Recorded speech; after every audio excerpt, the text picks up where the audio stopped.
Alors aujourd'hui, on a bien avancé dans les travaux. Le chauffagiste et l'électricien sont venus terminer la pose des câbles dans le sol. Alors dans la cuisine, c'est super parce qu'ils ont fait une tranchée carrément dans le béton, donc pour pouvoir mettre les tuyaux en dessous du niveau du sol. Donc ça, tout va passer en dessous, ça c'est super, c'est très bien fait. Par contre, dans la partie salle à manger, là, ils n'ont pas trop réfléchi parce qu'ils ont un peu tapé leur tuyau un petit peu n'importe comment. Et le problème, c'est qu'on a une superposition des tuyaux et des gaines de chauffage les unes au-dessus des autres. Et ben, on a une hauteur d'environ 15 cm de tuyaux.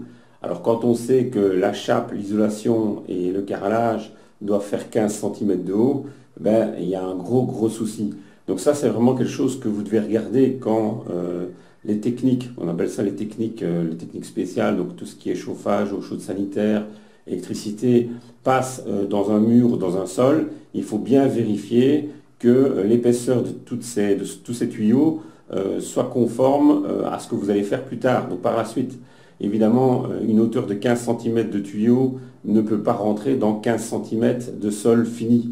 C'est-à-dire qu'on ne peut pas mettre 15 cm de tuyau comme ça. Et donc, il va falloir agir sur ce problème-là.